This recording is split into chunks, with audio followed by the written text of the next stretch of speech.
Story 1. Being a video game developer often means twice the work for half the pay, with layoffs after the game is finished almost guaranteed. Story 2.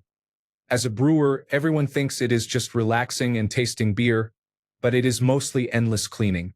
Story 3.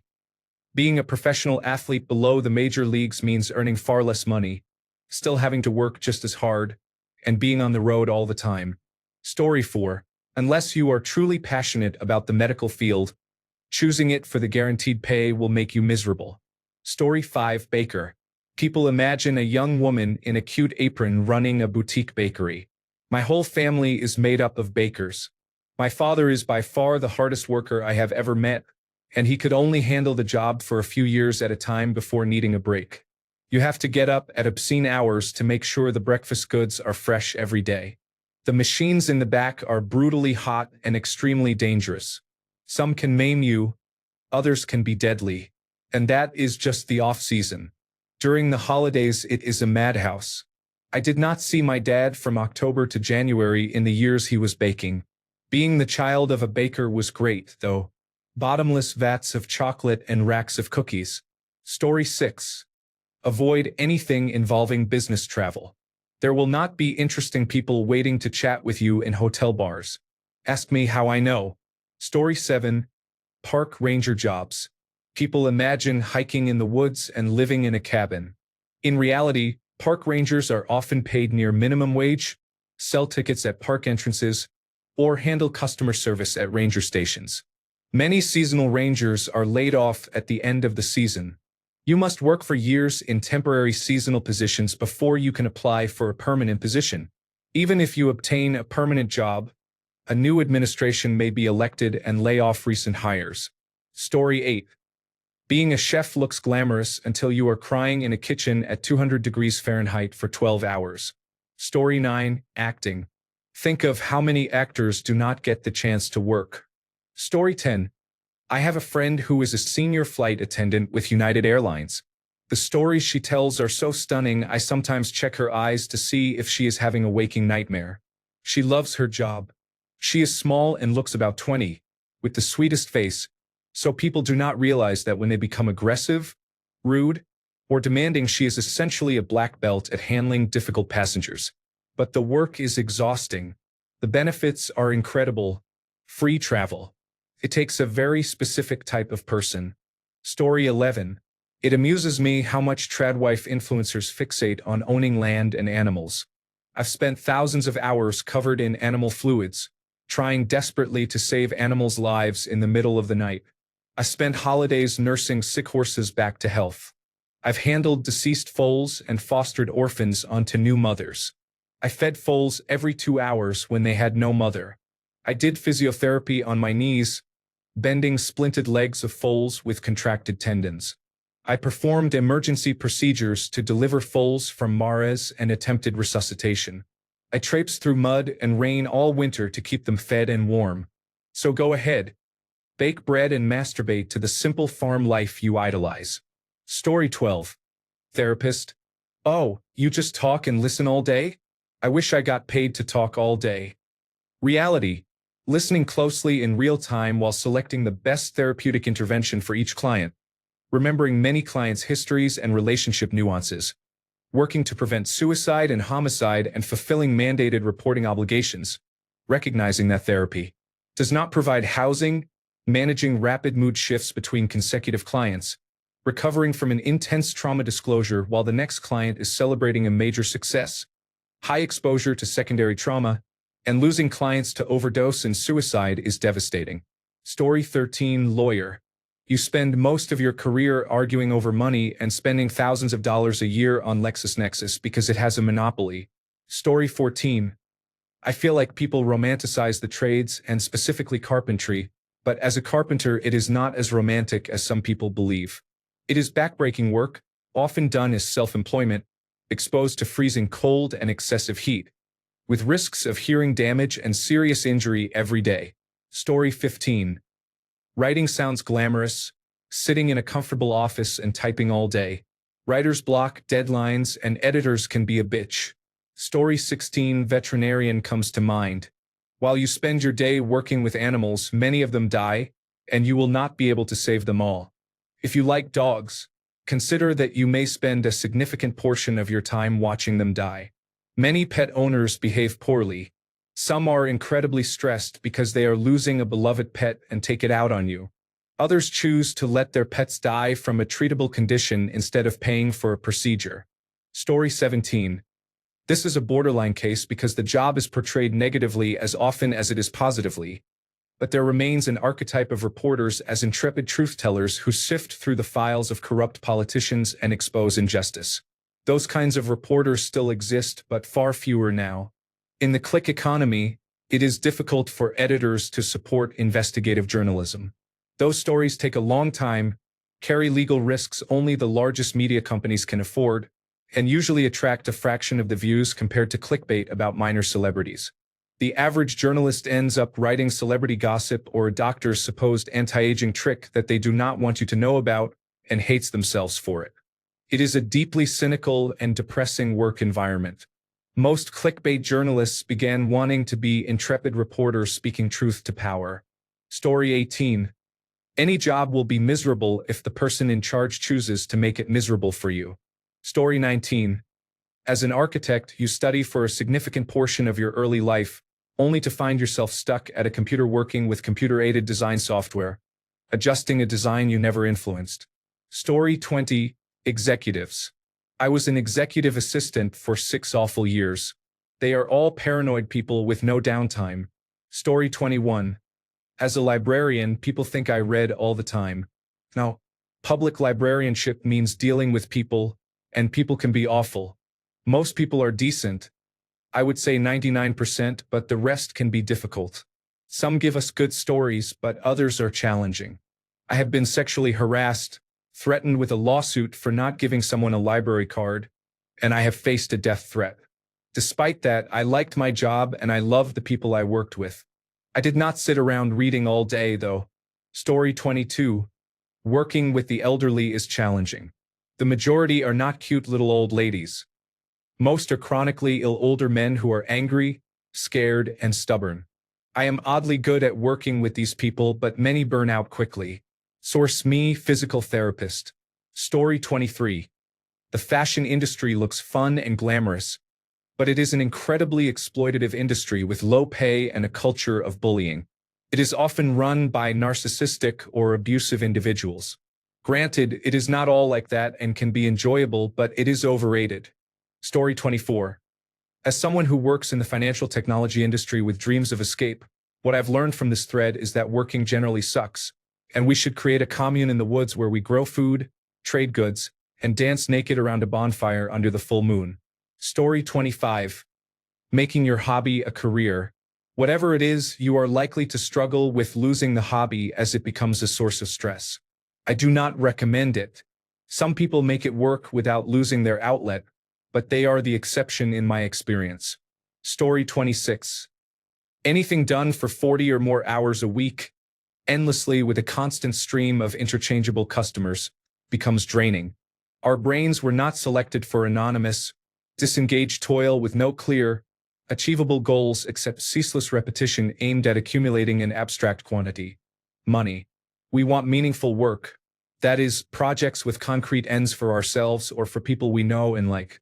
When industrial and post-industrial economies replace that with unending mass production for strangers, everything feels deadening and pointless. This is essentially what Marx described as alienated labor. Our work life is foreign to us. Story 27. My father is a farmer. He has had back pain since his accident, so now he only performs tasks on our farm that do not involve heavy physical labor. Story 28. I travel for business and people always say it must be nice to see different parts of the country.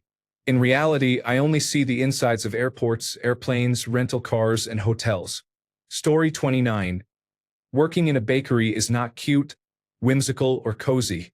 It means being up before the sun every day, regularly burning your arms and hands, everything being sticky, taking your lunch break at 8:30 a.m., and constantly trying to find new ways to keep fruit flies and sprinkles away. I have worked in corporate bakeries that had fruit fly quotas, a predetermined number legally permitted on site, and fly strips caked and covered hanging directly over icing stations in the back. It was disgusting. Story 30. Librarian. Oh, you must get to read books all day. No. Most counter staff in the United Kingdom are on minimum wage or volunteers. Lower grades are mainly customer service roles in a service struggling to survive, while local authorities consistently cut corners and reduce budgets. Story 31. Modeling ruined any sliver of self-esteem I had. There were creeps, and booking jobs was tough. I quit after 5 years and now work in a different industry. This was more than 10 years ago, before social media became important for models, so I guess it is even worse now, but I do not know for sure. Story 32. I would not call it miserable, but zookeeping is a highly competitive, low-paid, physically dangerous job. Most people either eventually burn out or must stop because of repetitive strain injury. Job security is very limited, and there are few opportunities for advancement. That does not address differences between accredited and non-accredited institutions, the mental challenges, or concerns about animal welfare. I have been a zookeeper for nearly 10 years and love my job, but it is nothing like what people imagine. Story 33. Actress. Thousands of rejections, 12-hour shifts under harsh lights, directors tearing you apart for micro-expressions, creepy casting situations, unstable income, and constant pressure to look perfect even when you are utterly exhausted, bloated, or heartbroken. Most of the job is spent waiting in hallways with 20 other women who look like you, wondering if you should have chosen a different life. Story 34. On my burner account, so I can say this, but being a news reporter is rough. The hours suck, the pay is even worse, and you don't even work with a videographer or editor anymore. The 10 seconds when you're on screen seem so glamorous compared to workdays that last more than 9 hours with insane deadlines and expectations. I love my job, but I wish people knew more about what actually goes into just being the person on television. Story 35. The allure of a large paycheck draws many into information technology, a belief rooted in high executive and managerial salaries. However, this pay often comes at the cost of extreme exhaustion. The daily reality for most information technology professionals is a relentless cycle of fixing broken software, mapping new processes, and creating reports.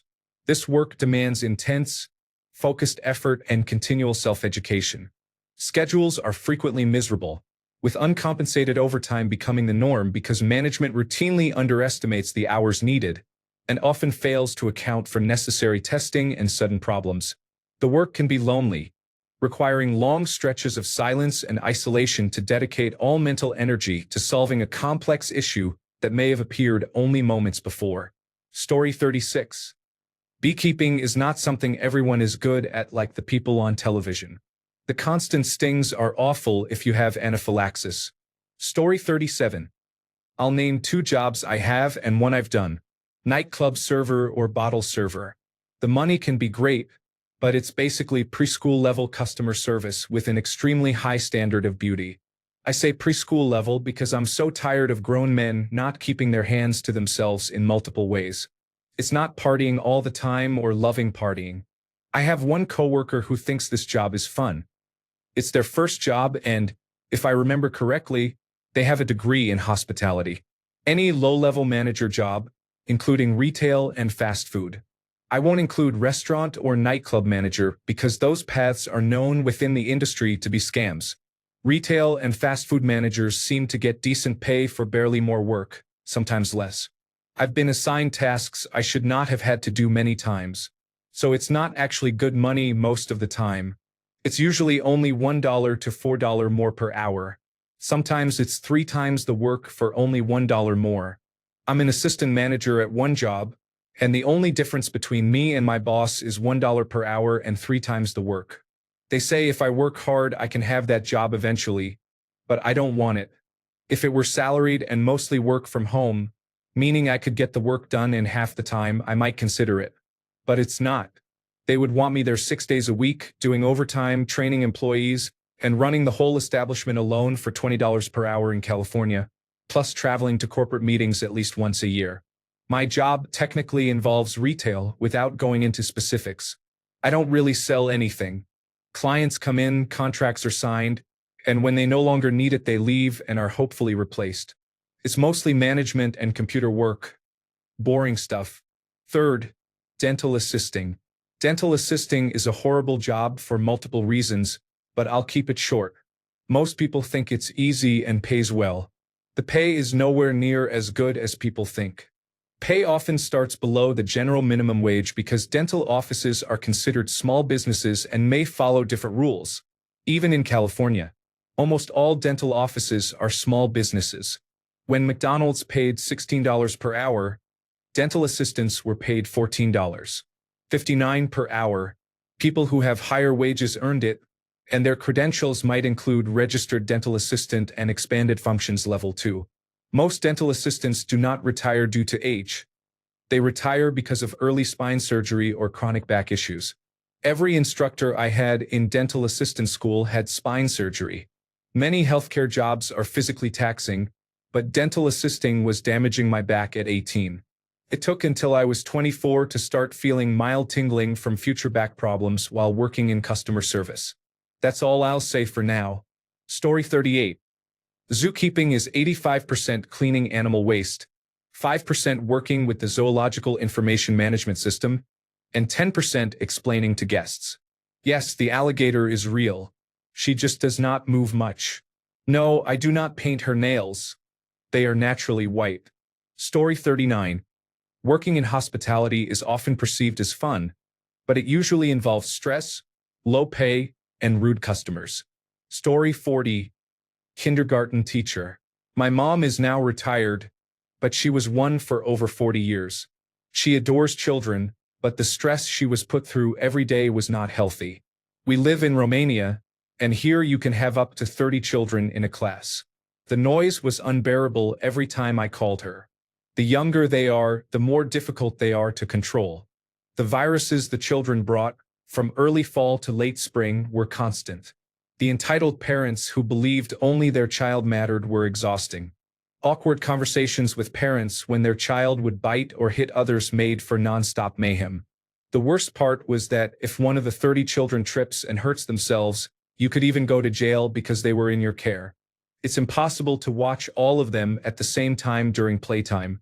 It was rewarding when she saw some children from her class doing well in life and knew she had helped shape them, but I could never do it. I think part of why I'm child-free is hearing all those stories. How some children are by nature very difficult and no amount of education seems to fix them, along with all the challenges of parenting. Story 41. Psychologists are often misunderstood. People think we just sit and listen, but they do not know the weight of hearing the often traumatic experiences of others.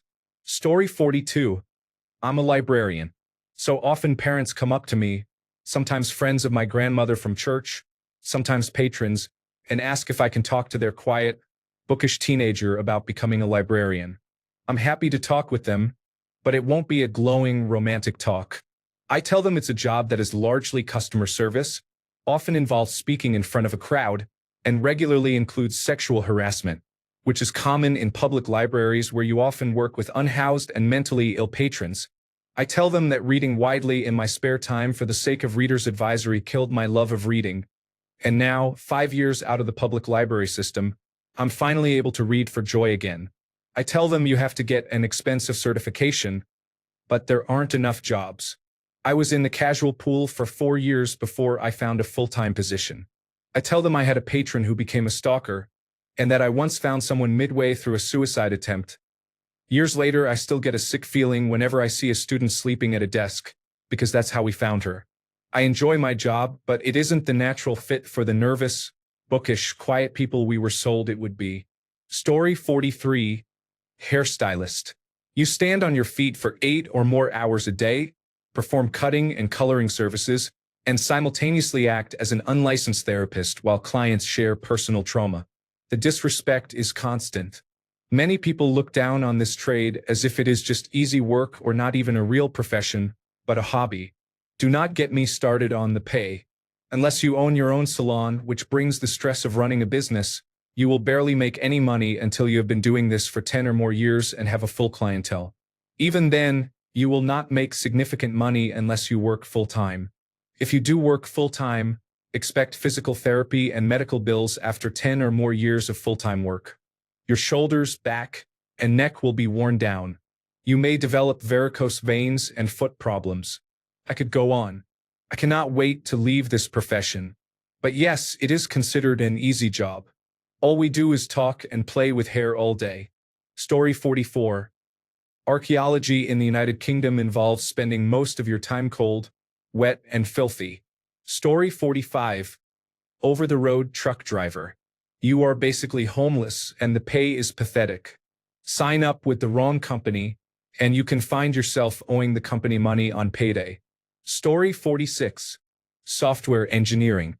Most of what we see in the media are fun tech campuses, free food, flexible schedules, and young, competent peers. That is about 10% of the industry. The rest is filled with tight deadlines, inexperienced coworkers, and constant questioning of why you entered the field. Story 47. From what I've seen on TikTok recently, apparently motherhood. Story 48.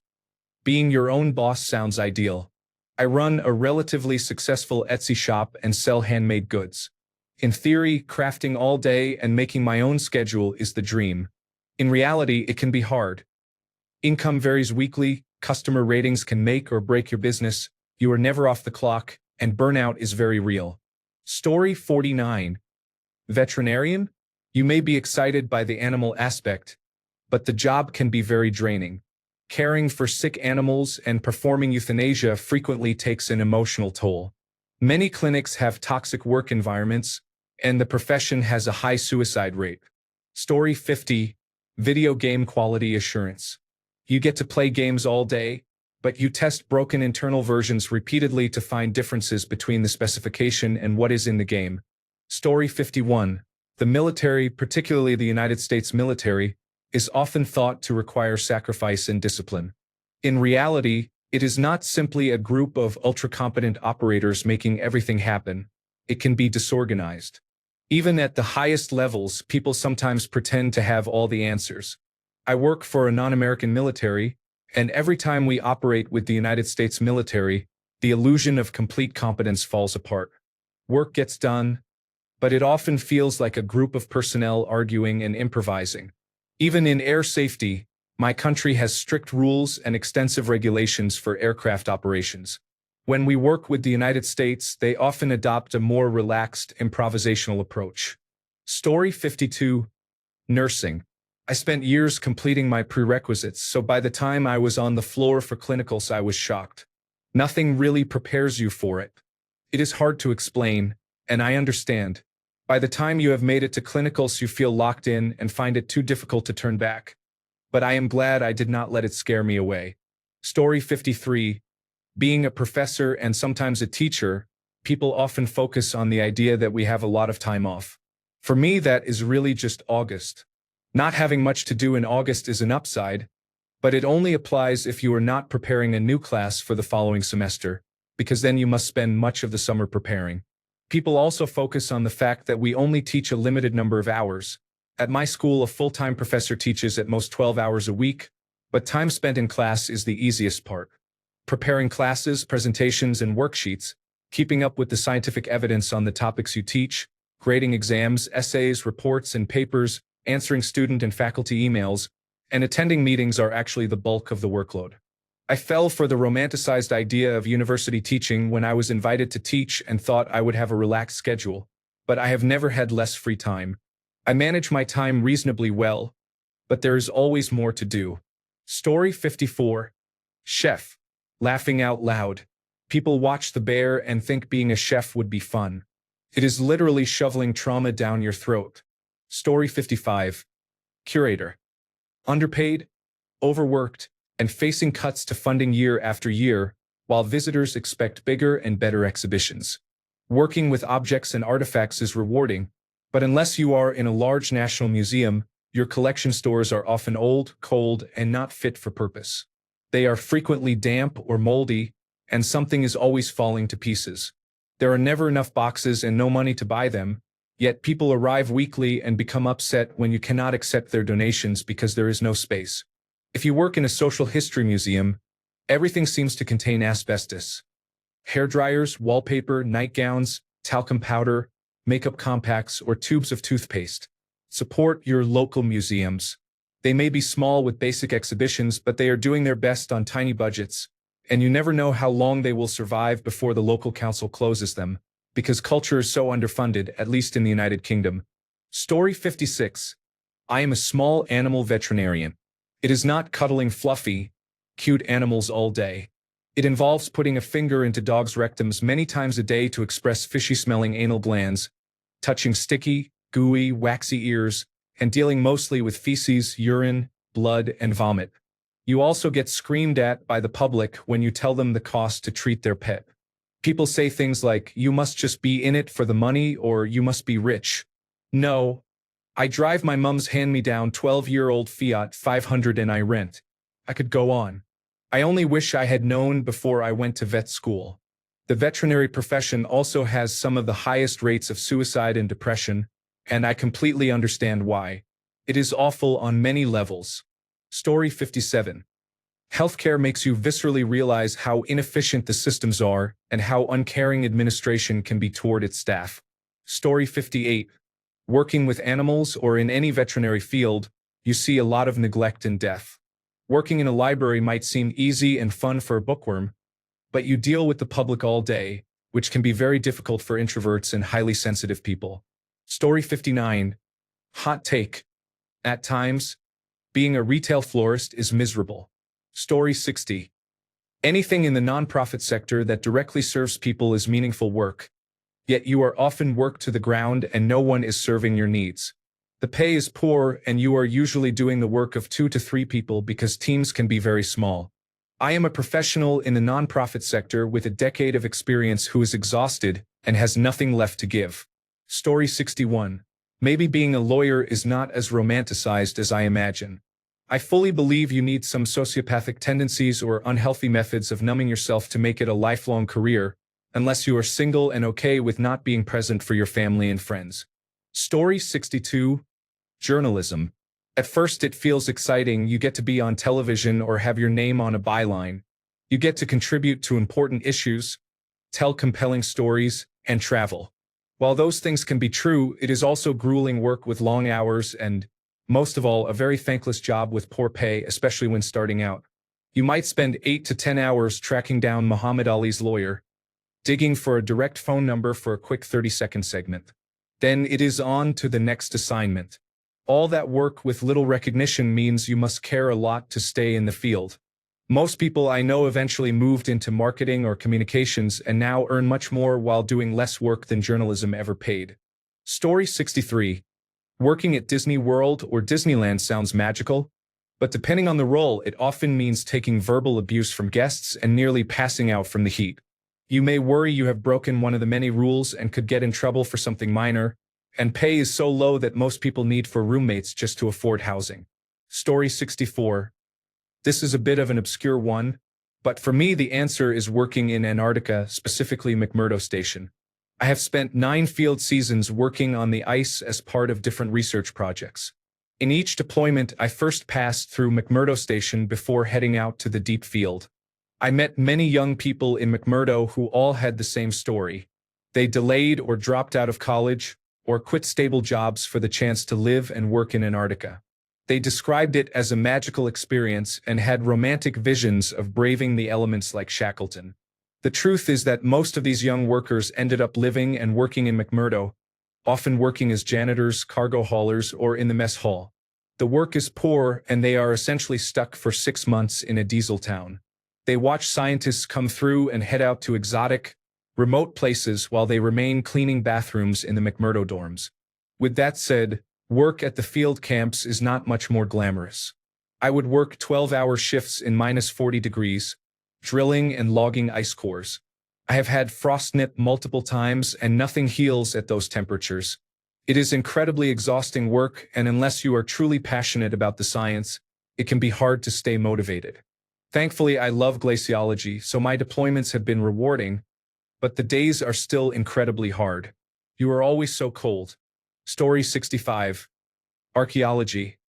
My back hurts, and I have punched far fewer Nazis than Indiana Jones led me to believe.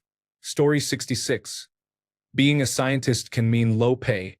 It often brings poor job satisfaction. Employment opportunities can be difficult or nearly impossible to find. Story 67. I work in a public library. I do not find it miserable.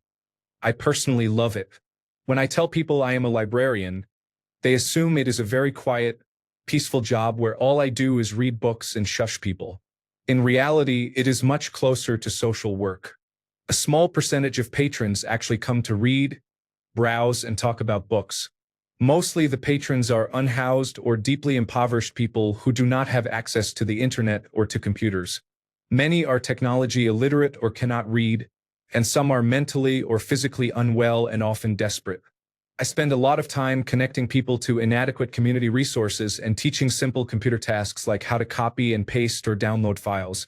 There are few places that will allow unhoused people to be during the day. The library is often the only option. While most of these patrons are kind and generally fine, a building full of people without social or family safety nets can also bring chaos.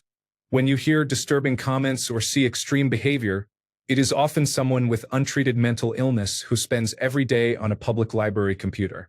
Story 68. I have owned a business for 16 years. I used my knowledge and experience to start consulting several years ago to help people get started in my line of work. Many people dream of starting and owning their own business. They imagine being their own boss, setting their own hours, and answering emails on the beach while drinking Bahama Mamas. You are not your own boss. Your clients and the government are. Instead of one boss, you have hundreds. You can set your own hours as long as those hours include being available around the clock, every day of the year. You are never truly off. You may wake at 3 a.m.